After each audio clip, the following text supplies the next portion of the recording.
Hey, this is John Carlos, and I'm hunting for Khal Drogo figures, and this one's decent. He's got some schmutz on his right bicep, and his head looks good, but there are better ones here.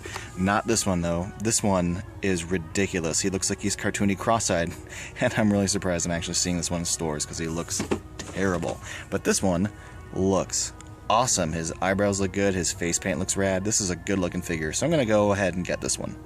Here's a look at Khal Drogo's packaging. He does not have a house crest, so he just gets a map of Westeros on the side of his packaging.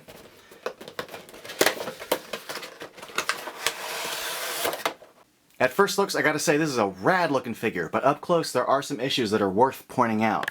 On my figure, the paint that went over his elbow joint is like painted so clear over that the second you move the joint, the paint cracks. So that's tacky and annoying. Like it just peeled right up, so that sucks. Same thing with on this side, the paint goes right over and starts to crack when you move it. So I don't know why they painted it that way. To me, that's a kind of a big blunder on Funko's part. Now, for you articulation junkies, you might have a problem with this. His pants kind of go over his shoes, so there is no ankle joint. There's no hinge, it doesn't swivel, it's just the foot there, which I'm fine with, but some other people might have problems with. Also, if you want him to stand at like a wider stance, he doesn't really, I mean, you have to kind of move him at the thigh, joint to make that happen. But on his own, his feet don't stabilize for a wider stance. Also, his torso does not have like this typical mid-torso cut that the other figures do. He does have like a swivel there, but it's not a ball joint. He can't pivot forward or back there. If you want him to pivot forward or back, again, you have to pivot him at the legs. Having said all that, there's some really good things about this figure. I was kind of apprehensive about how they're going to handle the ball joint at the shoulder, considering the little blue lines that go across him, but I think they did a really good job handling the way the artwork kind of lines up. Of course, you lose it when you move his arms, but when he's in an arms down position, it does actually read pretty good. Looking at the rest of the figure, I think they did a great job with the sculpt of his pants, the sculpt of that material that hangs down from the front. It's got a lot of really good texture to it, and I like that they include a little bit of brown to dirty it up. It's when you get to his chest that I think the figure really succeeds. I think this little like leathery, massive cummerbund looks really, really good. And I think like the gold plates that go around it read really good as well. And he comes with a couple of these guys, which fit right in there like so. I also think they did a good job painting the skin tone. For a figure like this, it could have been a very bland kind of skin wash, but there really is multiple use of paint colors to create, like not only a semi-realistic skin tone for a 6-inch figure, but some muscle definition as well and some dirtiness. So I think the skin looks really good. They even painted little nipples on him, which I think is hilarious, but accurate.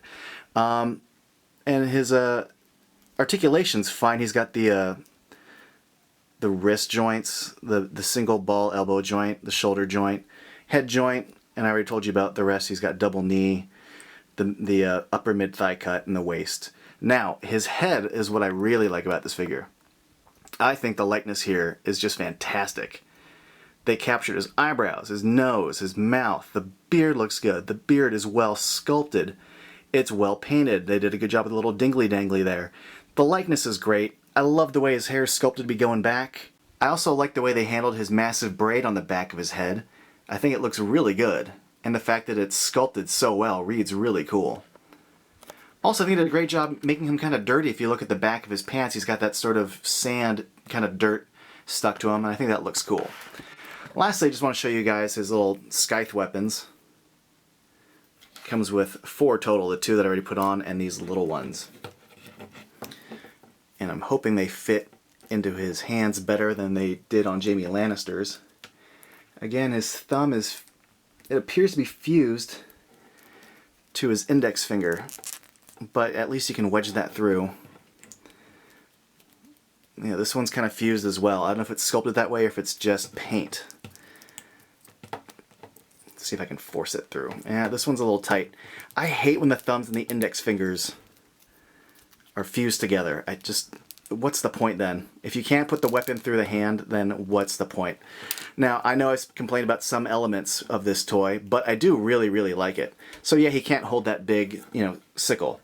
and I guess I'm not going to be bending him at the elbow joints to further damage the paint. But just standing there, it's an intimidating looking figure, and I think they did a great job in that likeness. It really, really looks like Khal Drogo. So in that regard, I like this figure. Thanks for watching.